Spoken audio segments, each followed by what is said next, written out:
Right now, while you're watching this, someone you love may be sitting in another room, holding their phone, watching your name light up on their screen, and choosing, second by second, not to respond. You think they need space. You think they're calming down. You think they're being mature. And sometimes that's true. But there is a specific kind of silence that has nothing to do with maturity. A silence that is not protecting the relationship, it is shaping it, quietly rewriting the rules of who gets to feel safe in it. Researchers have found that being deliberately ignored activates the same region of the brain as physical pain, the dorsal anterior cingulate cortex, the exact same area that lights up when you break a bone. That is not a metaphor. That is a brain scan.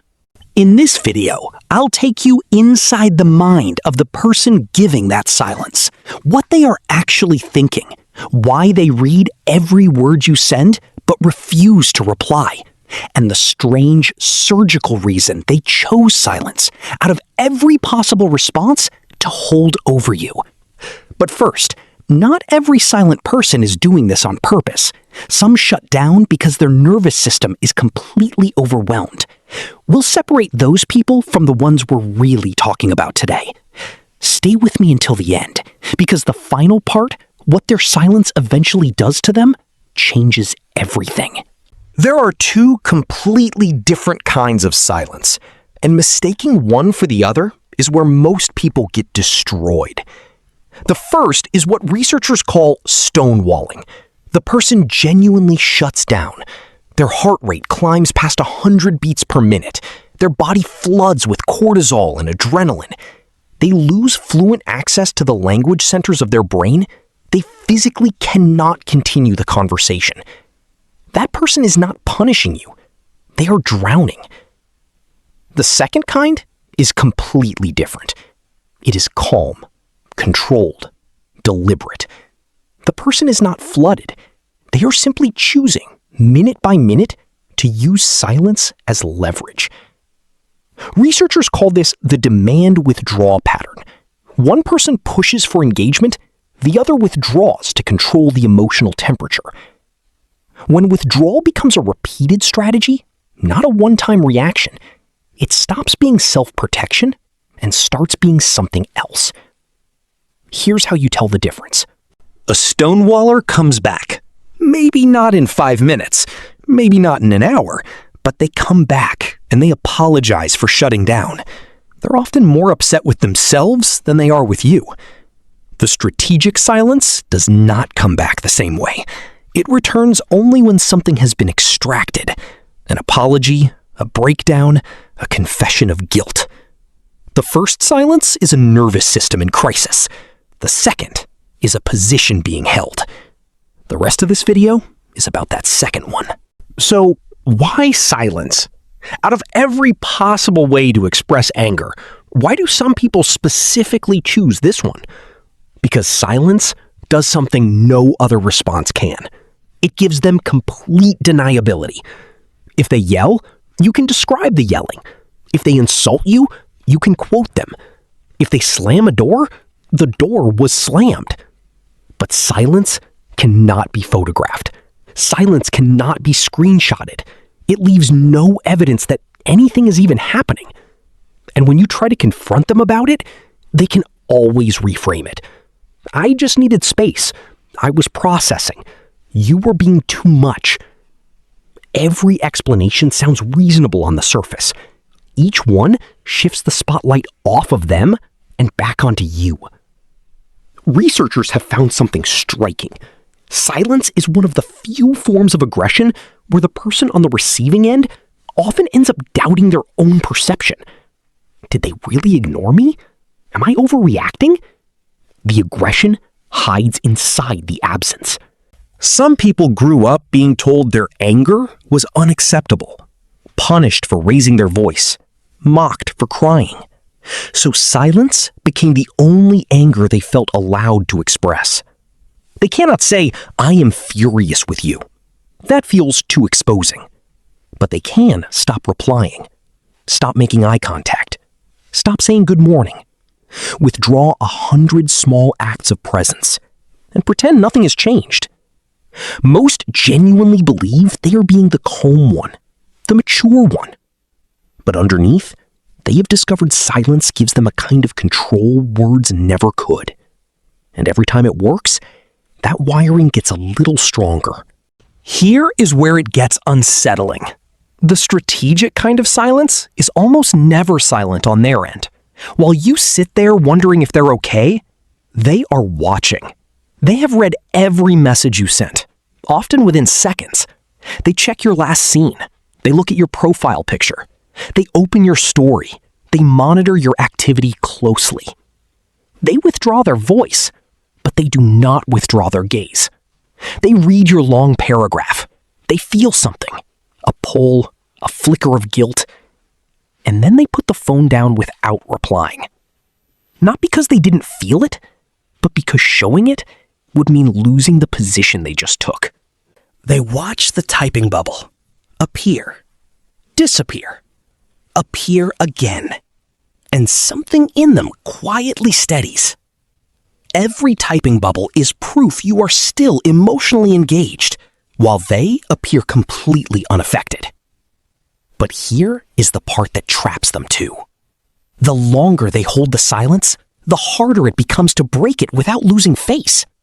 So they keep watching, keep reading, keep saying absolutely nothing.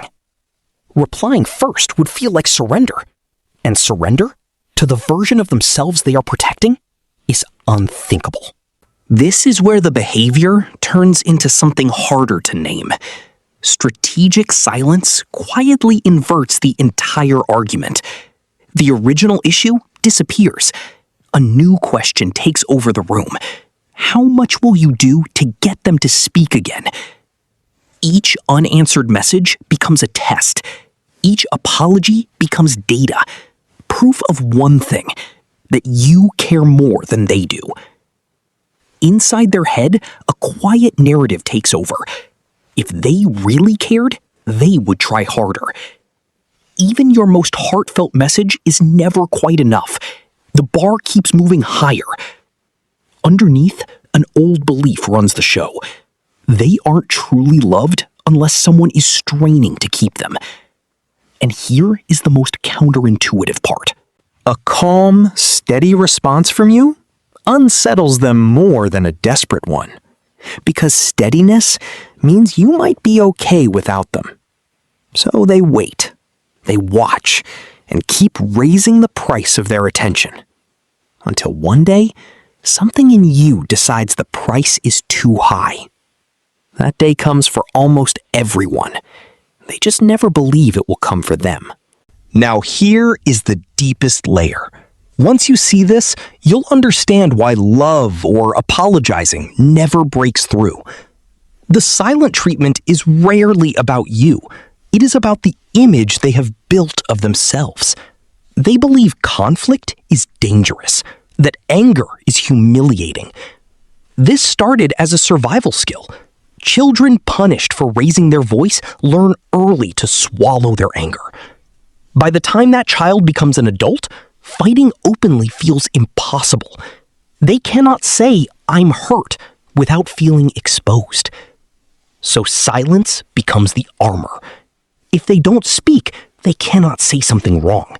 If they don't engage, they cannot lose. Silence lets them stay the calm one in their own story, while still expressing the fury they cannot name. You were never the obstacle. The image was. Now stay with me, because this is the part nobody talks about. The silence eventually turns on the person using it. There is a moment where the power begins to feel less like power and more like emptiness. They check their phone, not to monitor you, but to see if you finally stopped trying. The moment you go quiet too, their entire strategy collapses. But pride won't let them break first, so they sit there, trapped in the same trap they built for you. They scroll through old photos, almost type something, then delete it. That is when silence stops being a position and starts being a prison. Underneath all of this, there is one final cost. The silent treatment quietly rewrites what the relationship is allowed to be. Every silent episode teaches them their pain doesn't deserve a response. And slowly, almost invisibly, something begins to dim inside them.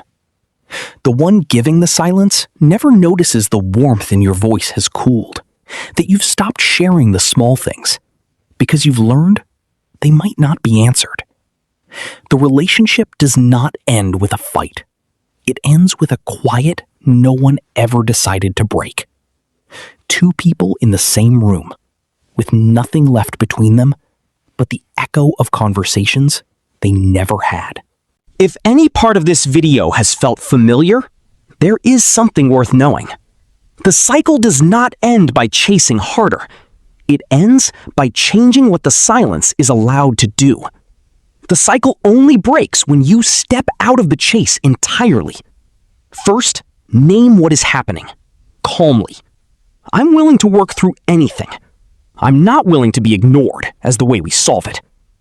Second, stop filling the silence with proof of your love. Stop performing. Let your life have a center of gravity that does not depend on whether they reply. Third, watch what happens. Some soften, others double down, and that response is information. Either way, the one thing that changes is this: you are no longer the one on trial. The most haunting thing about the silent treatment is not what it does to you in the moment. It is what it slowly turns the other person into, without them ever realizing it. Someone who learned to confuse cruelty with composure. Someone who mistook coldness for strength. Someone who became unreachable in the name of being mature. And somewhere deep inside them, even they no longer recognize the person they have become. Because in the end, silence does not protect anyone. It only buries what could have been said while there was still time. And the saddest part is, by the time they realize it, the one who waited for their words is no longer listening.